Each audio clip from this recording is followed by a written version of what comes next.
My apologies, just to unmute myself. Ladies and gentlemen, we will now continue with our program.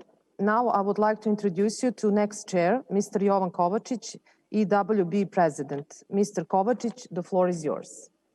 Thank you very much. Dear viewers and attendees of the 20th Belgrade Economic Summit, we could have took part, we could have joined these both sessions. It would be, I think it would have been very useful. I will be the host under these now familiar circumstances of video conferencing of our next panel, which is called The Global Power Shifts Affecting Southeast Europe. And it gives me great pleasure to introduce our distinguished guests and experts on these and many other subjects. Philippe, Corre, Research Fellow, Harvard Kennedy School Fellow in Residence, and another 3 or 4 pages of what he does. And Vladimir Gligorov, Senior Research Associate, Vienna Institute for International Economic Studies. Also many other pages of what he does. My name, as said, is Jovan Kovacic. I'm the president of the Research Bridge International think tank, and I think we should start. Gentlemen, welcome. Thank you for joining us. But for some reason, I do not see you. I see you. Thank you. Now, fine. Yes, I'm here too. All right. Okay, so yes, fantastic. Thank you. We've heard a lot from the previous panel that I wanted to actually ask you, but this is also a subject which we cannot avoid discussing the COVID pandemic as well as a trend, as something that has a major impact in a completely new dimension and dynamics to global trends and to our lives in this part of the world. As somebody said, if this is the perfect example of globalization, something that starts in a remote market and within weeks affects the entire world and mankind in earth-shattering, life-changing fashion. In such a situation where people are more or less focused on how to survive and find a vaccine and reduce the number of casualties with differing success, allow me to just briefly outline what I think are the major global shifts that are affecting this region. The rise of China, India, well, not so much as far as the impact on the Balkans yet, although there's some steps that I understand are being taken to improve the political and economic cooperation. BRICS in general, of course, we cannot avoid the elections in the United States, and it'd be very interesting to see whether Antony Blinken and the others that are mentioned reported today, their appointment, how that would affect the world relations on the whole, and the U.S. attitude towards the Balkans, especially the peace process between Belgrade and Pristina. Closer to home, Brexit has sent a shock wave across the globe, let alone the European Union. And again, even closer to home in many respects is the neo-Ottoman aspirations of Turkey and its newly established invisible partnership with Russia. I'm referring to involvement in Syria, Libya, Nagorno-Karabakh, which taught us many lessons. Populism, which is taking root in almost half of mankind today, migration and terrorism, which are still an issue, unfortunately, still making headlines across Europe. Given the fact that the world is a global village and that even the slightest movement anywhere in the world has some impact on the rest of the world, the biggest question is, how does all this reflect on our neck of the woods in terms of economy, politics, military, especially among countries like Serbia that are still not members of the EU, nor are members of any military alliance? I'm saying this in light of the tensions between Greece and Turkey, and hence the apparent shift of the European southern flank from Turkey's to Greece's southern border, which directly affects the Western Balkan stability and future alliances. We hear today increasing cries from within the European Union to sever the trade ties with Turkey. They're getting louder by the day. But back to China, the chief subject, or the main culprit of many analyses of choice these days, the power that is no longer just rising, but it has in many, many ways eclipsed the United States and other major powers in the world. It has an obvious interest in the region. It is investing, it is constructing, financing, and all this has massive ramifications. And I would like to ask you, Mr. Gligorov, how do you see the economic impact and what does it really entail for the future of Western Balkans vis-a-vis China and vis-a-vis Europe? The floor is yours. Well, I think perhaps what I could say is that initially, I would say the Chinese presence in the Balkans was not necessarily seen as problematic, simply because it was obvious that China had a commercial interest in essentially using the Balkans to access the EU markets, China being a trading nation. And that would be, I think, still the dominant interest. Now the problem is different, partly because of the increased investments of China, which are in a way circumventing the rules of competition with the EU. And the Western Balkans being, and the Balkans in general, being either part of the EU or candidate candidate for the membership in the EU, that creates an issue because it is violating the competition policy in the EU. So that, I think, is the major sticking point when it comes to the Chinese presence in the Balkans. Of course, the other aspect of it is that if you have these deals, which are mainly between governments rather than through a competitive process, that tends to influence the policy or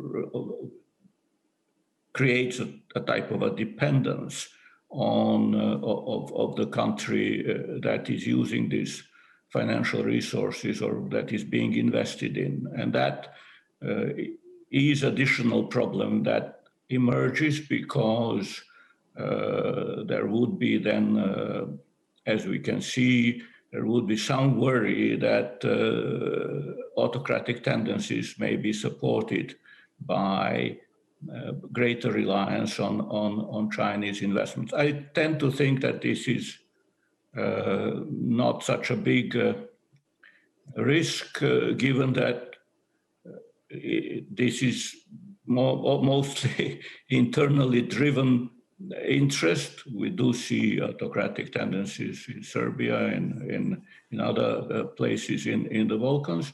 But then there is also a much stronger influence of Russia when it comes to these processes. So China is not such a big issue there. And finally, now that we are talking about China, I think there is going to be partly a coalition between the new American administration and the EU when it comes to negotiating with China to deal with economic interest, trade, finance, intellectual property, and so on. There was up to some point that there wasn't perhaps the communality of interest between US and EU on this issue, but I think now, especially with the new administration and the new worries in the EU with the Chinese flouting the rules of international trade, that there will be a great and concerted effort from both sides to have China change its ways when it comes to economic relations, not necessarily just in the Balkans, that's a minor issue, but globally. So I think that is going to be the biggest change in economic terms that I can see coming from the Biden administration. Thank you. I think the China also needs, thank you very much, to change something in its approach to ecological problems, especially in Serbia, but that's a totally different subject for a different panel. Philippe, how does the Chinese involvement in the West Balkans look to you from where you're sitting? So, Jovan, thanks for having me, and hello to everyone. I think the year is not over yet, but it's... You're breaking up. Can you hear me? Yeah. Okay, Right, sorry. right, yeah. Can you hear me now? Yeah, Yes. okay.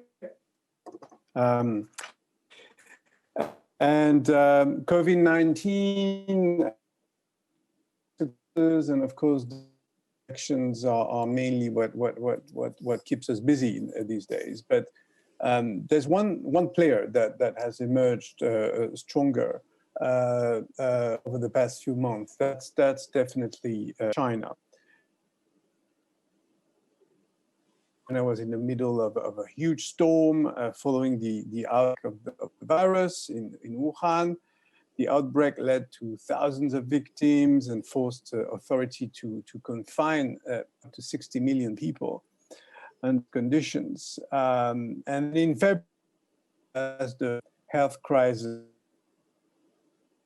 unprecedented proportions, some began to doubt the ability of the party, led by Secretary General Xi Jinping, to manage the pandemic, which from the end of February, of course, spread not just in China, but around the world.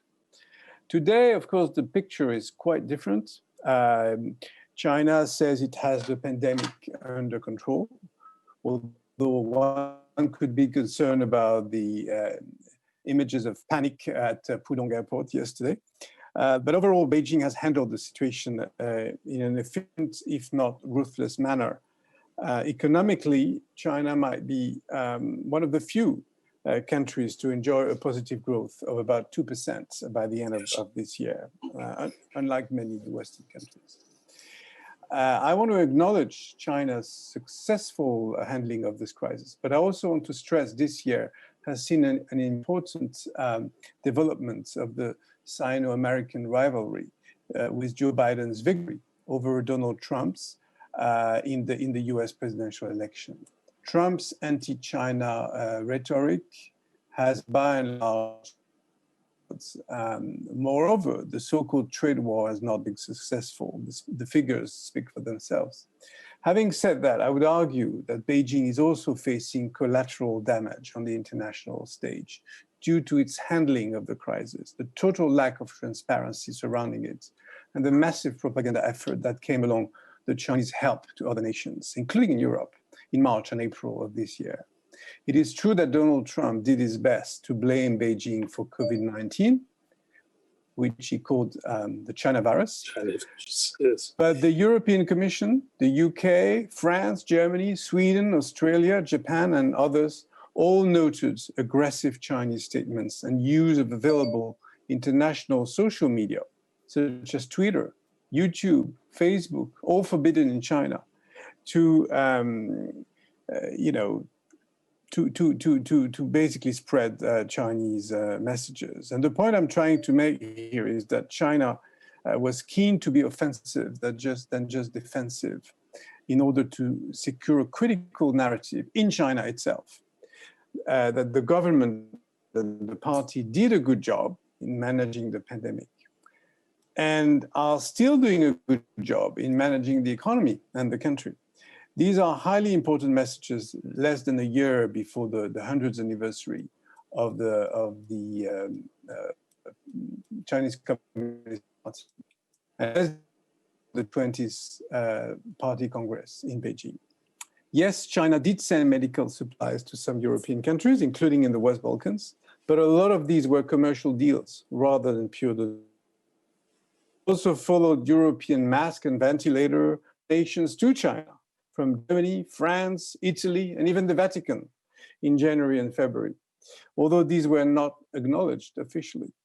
At the same time, it has been difficult for WHO to get access to data and government statistics on the pandemic within China itself in order to speed up the global recovery. Now to Europe-China relations, very briefly. Diplomatically, the EU has never called for a decoupling with the Chinese economy or anything like that, but it does hold a number of grievances that go from the economy to human rights and cybersecurity. On the economy, Brussels has called China, as we heard before, a systemic rival and has been trying to address state subsidies, the lack of market access in China, intellectual property issues, among many others. Other problems include the situations in Xinjiang, in Hong Kong, Tibet, and many other places. This led to fairly difficult diplomatic encounters between European and Chinese leaders this year, including a virtual China-EU summit that took place in September under the German EU presidency, with very little outcome, very little concrete steps. As for the region we are mostly concerned with, the West Balkans, it is true that China has been very active. As we know, China has invested in almost all of the West Balkan countries, including Serbia, Montenegro, North Macedonia.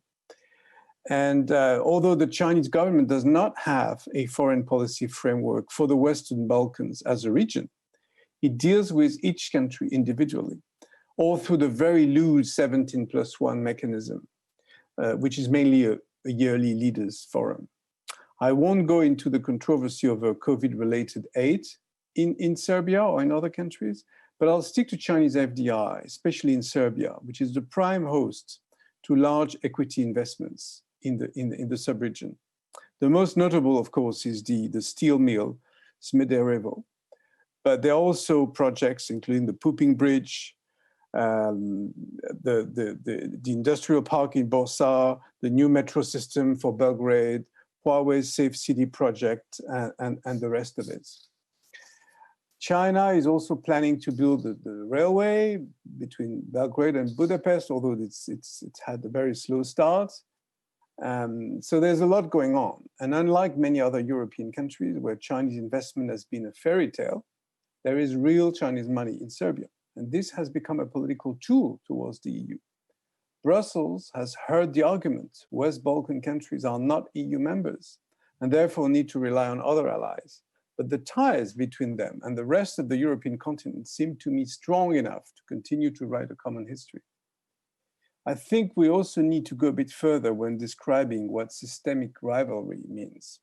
It is also a cultural discrepancy and a massive geographical distance that even the Belt and Road Initiative will not compensate. My own hope is that the arrival of a new US administration on January 20th, added to a rather new EU attitude vis-à-vis China, will help like-minded countries to address real issues, both on the economic and values fronts. The Balkans have a lot to share with the EU, And at the end of the day, the European continent should not be waiting for outside players such as America, Russia, or China to be the 21st century. Thank you. Thank you, Philip. For all the issues, I think you mentioned the intellectual property issues, apart from the human rights, will be the hardest thing to resolve between China and the West. But levity aside, China still is on the brink of starting to offer really what it can to the rest of the world. It was quite interesting in the height, let's say, of US President Donald Trump's, if you want to call it trade wars or shouting matches with Beijing. It was interesting to see how Europe, the European Union, and NATO assessed the situation. And I remember an analysis which left a deep imprint that said, for Trump, China is total enemy. For European Union and NATO together, which is quite interesting, worth mentioning, it's an opportunity. I think about that sums it up. It's an opportunity for development. Vladimir, we have also talked about this possibility of Turkey having issues, troubles with the European Union, and the calls for reimposing customs and other duties and taxes to the imports. Turkey, European Union is definitely, Turkey is one of the biggest trading partners. How would that affect the Balkans in terms of economics and the politics as well? Well, Turkish or EU policy towards Turkey, I think, was really a failure because Turkey did not manage to, or the European Union did not manage to bring in Turkey into the fold, so to speak. And this is partly, I would say, Turkish choice. But in these types of things, you always have to think on the other side. And I think this is a big EU failure. Now, the reason for that is that EU does not really have the ability to take over security responsibilities. And Turkey is a country that has serious security responsibilities in its neighborhood, also in the Balkans, but not primarily in the Balkans. And that, I think, is a problem for the EU. That was one of the reasons why it was never obvious that, or was never really expected that Turkey will fully join the EU. And now we have all these security issues that are coming out because of this resurgent Turkish geopolitical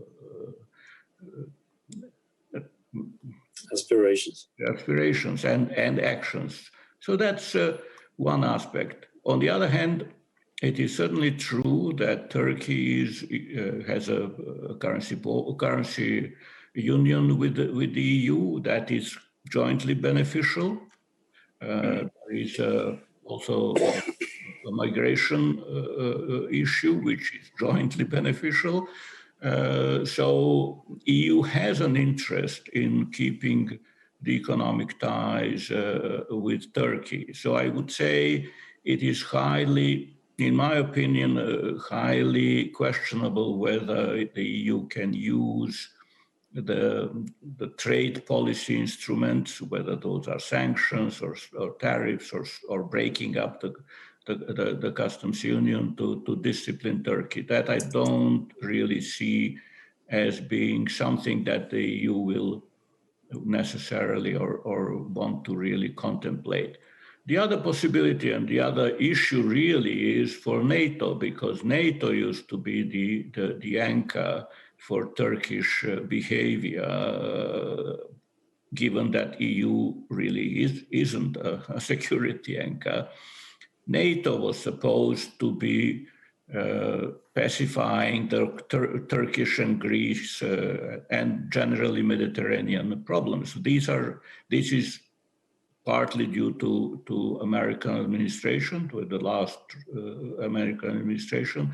This has not functioned. NATO has actually not been able to keep Turkey within whatever is NATO's politics in our policy in this area. So that, I think, is more of a problem. If indeed there is, with the new American administration, if there is no way to get some kind of a understanding as to what is the proper geopolitical behavior of Turkey, given the NATO membership and the closeness to the EU and the economic interests and so on, let alone human rights and democracy issues, then of course there will be an issue. How it is going to be resolved, I don't know. That is really a very, very risky and tricky situation.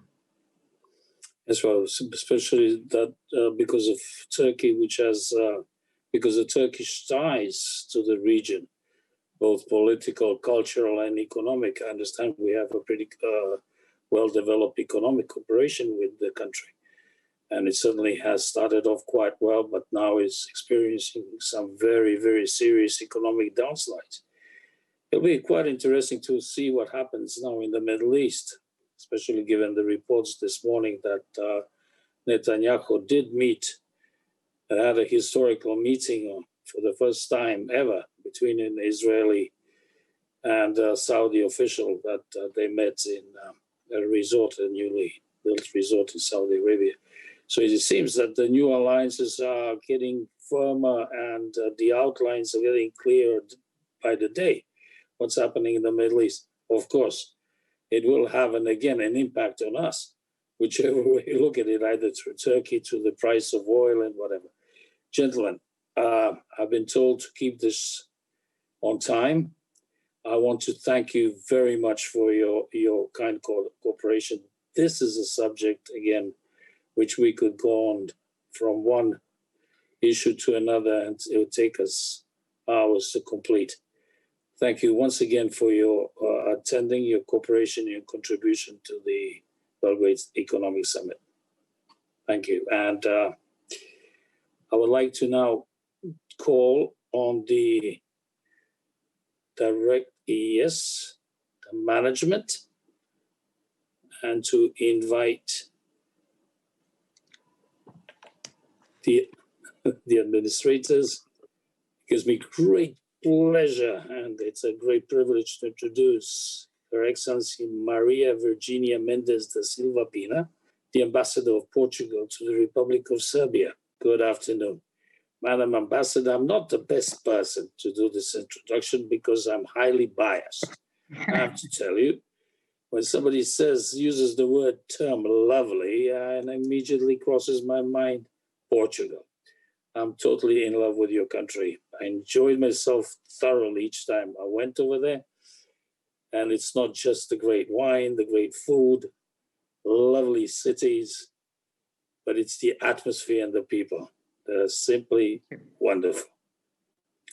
Thank you very much. I'm sure when your experts started drawing up the Portuguese strategy for the next months, I'm sure they didn't have, when they started doing this, didn't have COVID anywhere on the horizon, because I have an idea of when experts start drawing up plans for the EU presidency, rota. But so it'd be very interesting to see how you see your role in the European Union, your guidance over the next very, very difficult 6 months. Floor is yours. Thank you. Thank you so much. I hope you can hear me well. Yes. And thank you for your lovely words about my country. My pleasure. I just got from a week of holidays on Saturday, and now at 22 degrees. Here now with winter, although it's a soft winter. But thank you very much for the invitation and for letting me presenting the priorities of Portuguese presidency of the Council of the European Union. But first of all, I would like to praise the German presidency for the work they have been done, and that we all can expect that they manage to achieve greater decisions until the end of the year. You mentioned COVID, and it's true. And now it's a trio presidency program. So in fact, we started quite early, Germany, Portugal, and Slovenia, to negotiate the program and to see the priorities of the three countries. And yes, by that time, everything was perfect, and then the pandemic arrived. It was very difficult. Ambassadorship in a panel before us mentioned that they have to rewrite all the program. We also had to review parts of the program. The priority, obviously, now it's economic and social recovery and resilience of the European Union.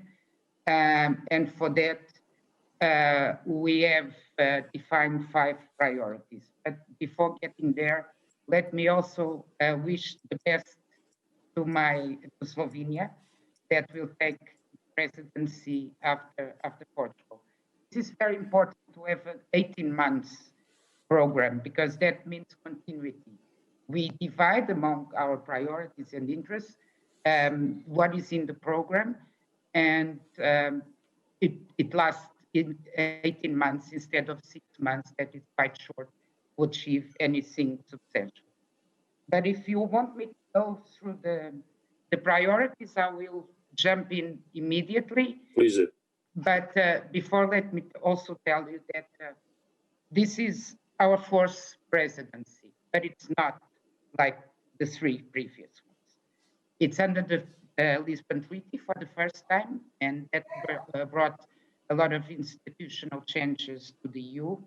But it's also a pandemic time that literally put our world upside down. So, as I said, our big priority will be, and we are committed to ensure economic and social recovery of the European Union. And for that, Portugal decided that we should do it through the European social model. But regarding the priorities, I will point out 5 priorities. The first one is what we call resilient Europe. And it's resilient at 3 levels, not only economics is obviously paramount, but also in the context of social cohesion, in terms of consolidating Europe as a space of solidarity, but also in terms of rule of law and values.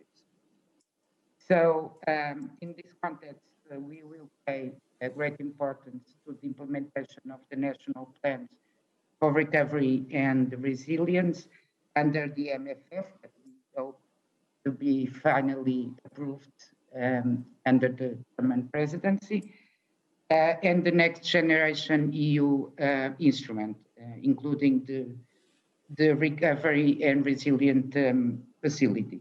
But as I said, we will also pay attention to rule of law inside the European Union. It's a constant process. It's not just to get in the European Union. It will always stay as a process, because we are a group of values. And we also would like to increase the involvement of citizens, and that we should do under the Conference on the Future of Europe.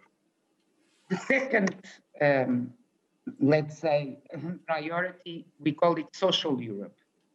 And it will be the cornerstone of our president's a conference, a social summit, to be held in May, hopefully in Porto, that will be the moment to boost the implementation of the action plan on the European Union pillar of social rights.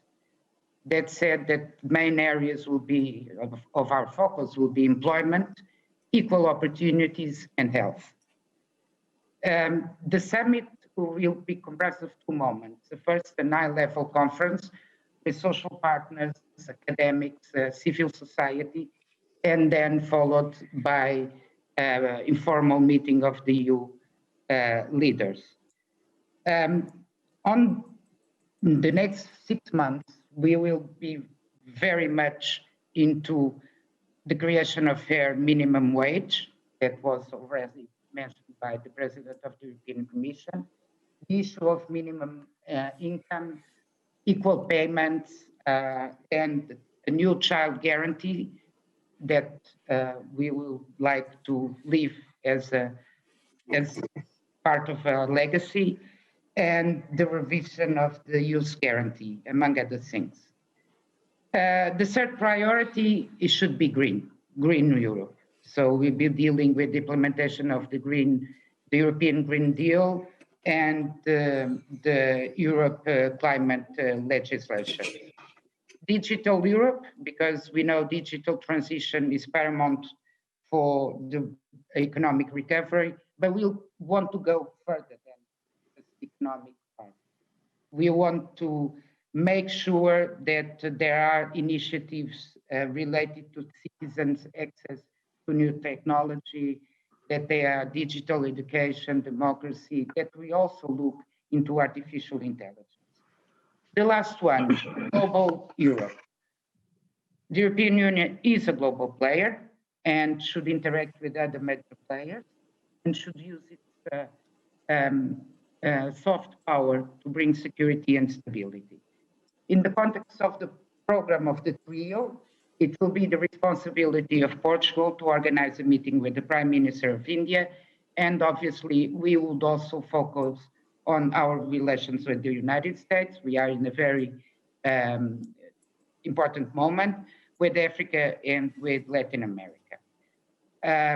Now, you ask me, the enlargement process is there. It is there. When we will continue. We are quite committed to the enlargement process.